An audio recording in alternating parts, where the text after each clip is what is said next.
é um documento oficial do Comitê Judiciário do Congresso dos Estados Unidos, exclusivamente sobre o Brasil. E em um dos casos, o relatório diz que o regime brasileiro chegou a enviar ordens para plataformas como o X, mandando derrubar postagens que elogiavam o presidente Donald Trump e criticavam Joe Biden e o USAID. Sim, meus amigos, o Brasil, através do governo Lula, tinha uma representante nesse evento para discutir como eles podem te censurar ainda mais. Eles dizem o seguinte: as ordens do ministro Moraes direcionadas à família Bolsonaro parecem ter caráter punitivo.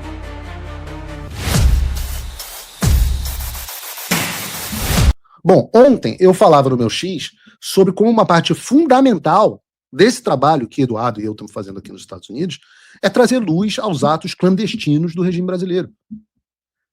Nesse ano especificamente, nós precisamos dar mais atenção ainda, uma atenção mais especial à censura que eu abordei no primeiro bloco e à tentativa do STF de manipular o resultado das eleições brasileiras através também desse tipo de mecanismo.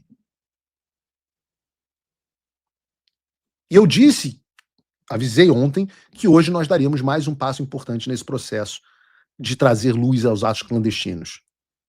E que a gente entenderia a extensão da perseguição a Eduardo Bolsonaro e a tentativa do judiciário em desequilibrar o jogo político contra o Flávio Bolsonaro. Como sempre, a gente sempre tem, né, os negacionistas, é tic-tac, 72 horas, por aí vai. É isso que, no entanto, 24 horas depois aconteceu exatamente como eu disse que aconteceria, com um novo relatório, dessa vez do poderosíssimo Comitê Judiciário do Congresso dos Estados Unidos. E não fui eu que dei a notícia, não. Vejam o que disse o Metrópolis, que recebeu, através de mim, esse documento com exclusividade. Bota o vídeo do Metrópolis, por favor. É um relatório do Comitê Judiciário do Congresso dos Estados Unidos que fala especificamente sobre ataques à liberdade de expressão no Brasil.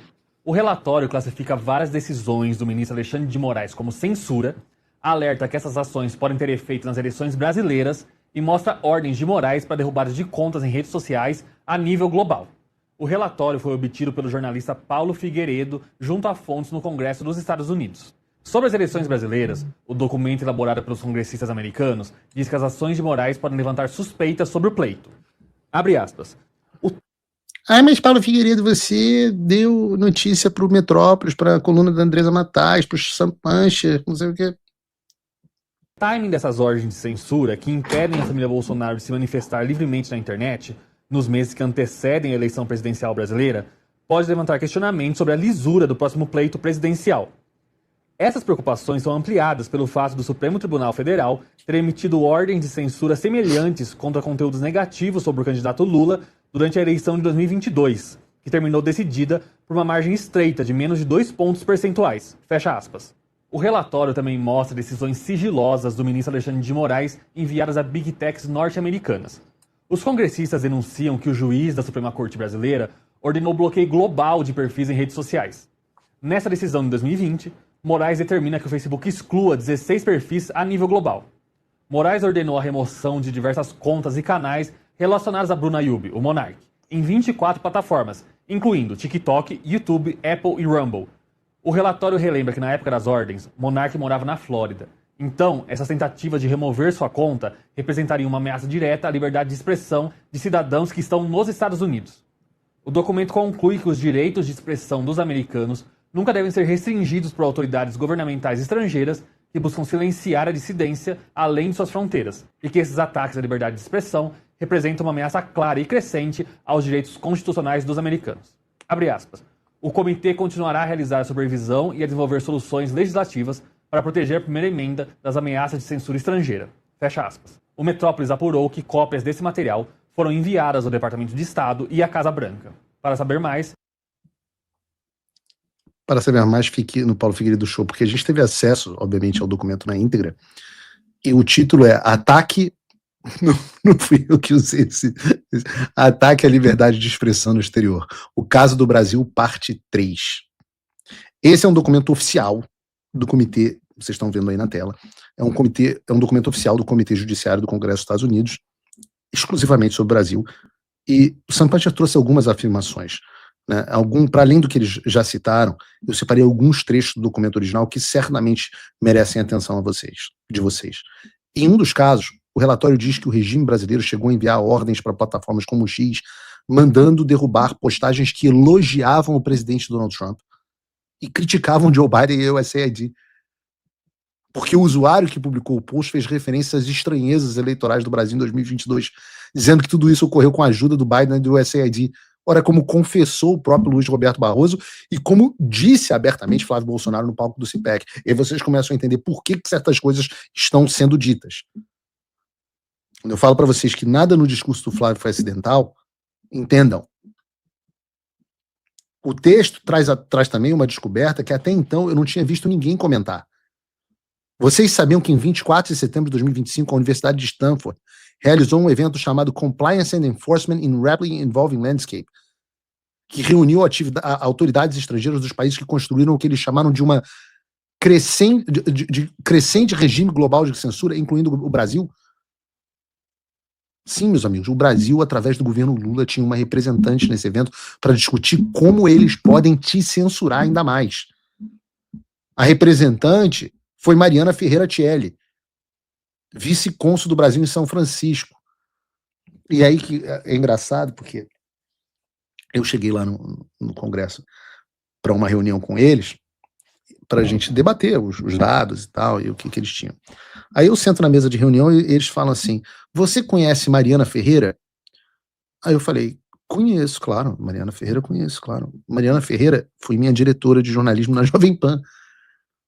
E hoje acho que ela está no SBT Brasil, mas foi minha diretora de jornalismo na Jovem Pan. Foi uma ótima diretora comigo, não tenho nenhuma reclamação, nunca interferiu uma vírgula no que eu falasse. Aí a reportagem: pois é, ela estava lá na reunião sobre censura na universidade. Eu falei assim: a Mariana, a Mari?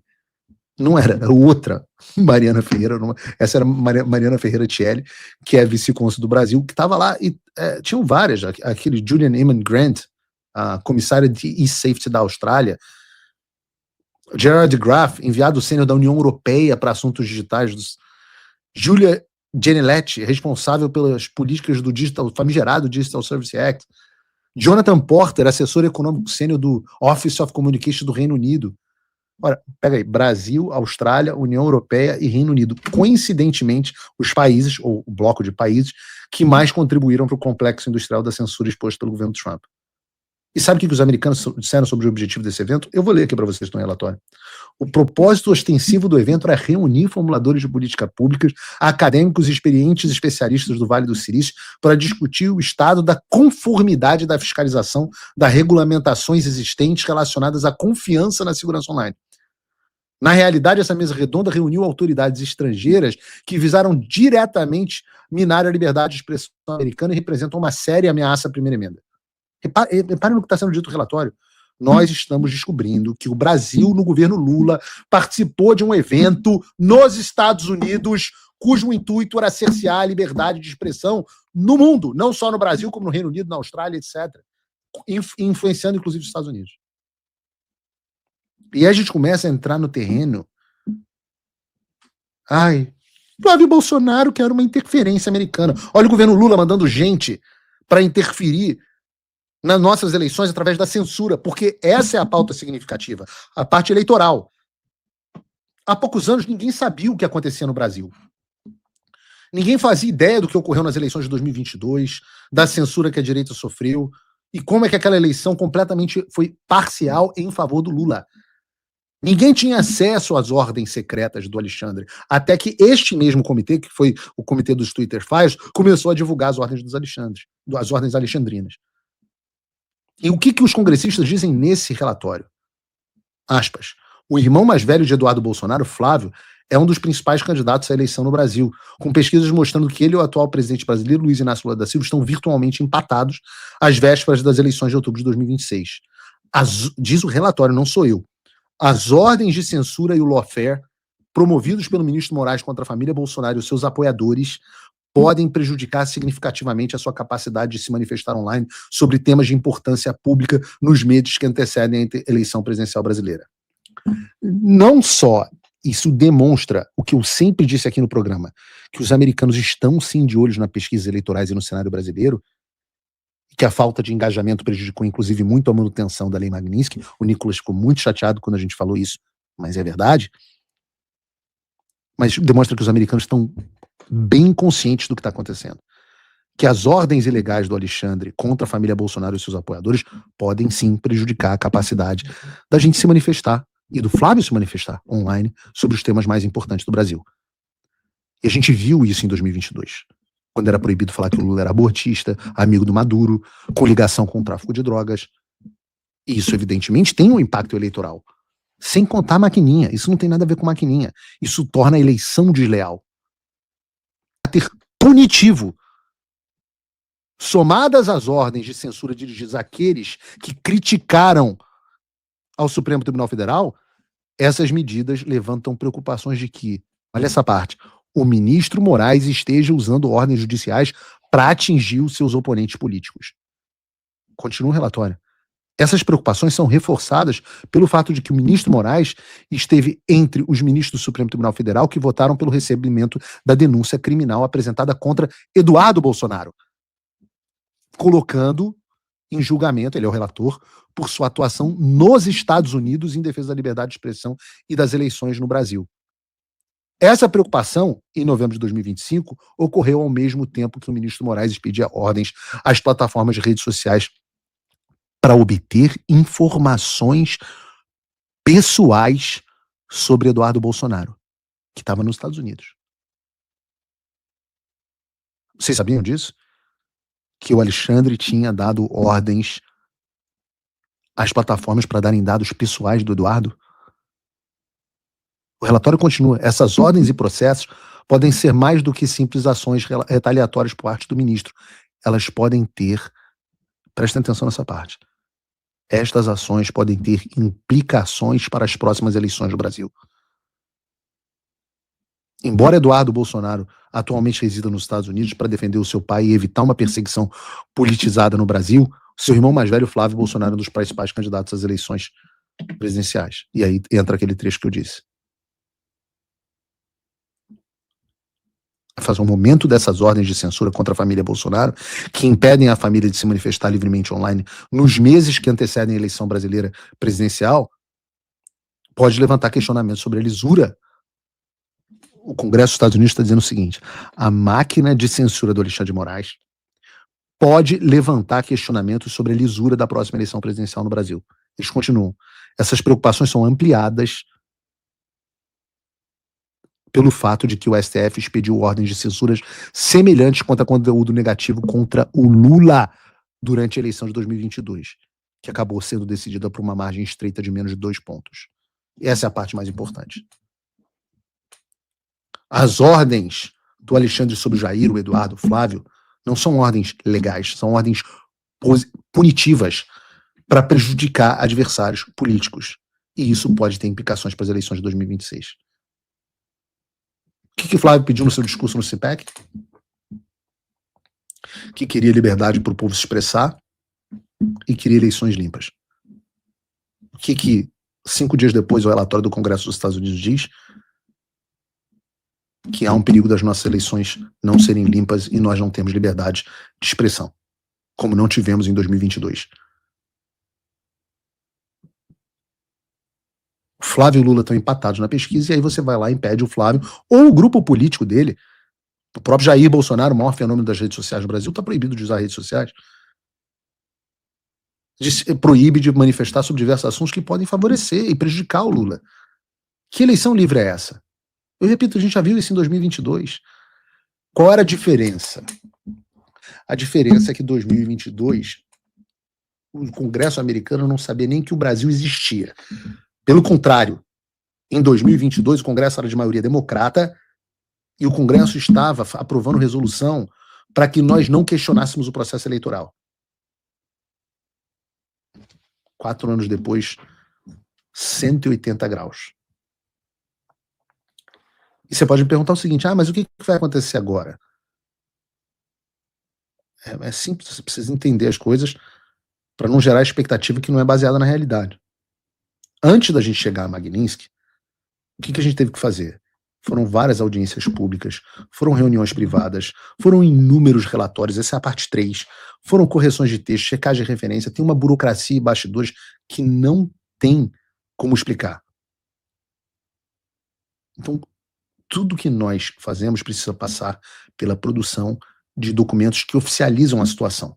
Agora, a situação do Brasil deixa de ser uma opinião do Paulo Figueiredo e passa a ser uma opinião do Departamento de Estado e do Congresso dos Estados Unidos. Então não é um relatório que vai prender o Alexandre de Moraes, mas vai produzir os documentos oficiais reconhecendo a situação, para que a partir disso os diferentes órgãos tenham capacidade e legitimidade para tomar as decisões. Existem impactos imediatos, né? O primeiro deles é que a ditadura brasileira não consegue mais se esconder. E eu digo isso aqui, Alexandre, eu ainda não tenho condições de te prender ou de te impeachmentar. Eu ainda não tenho essa capacidade.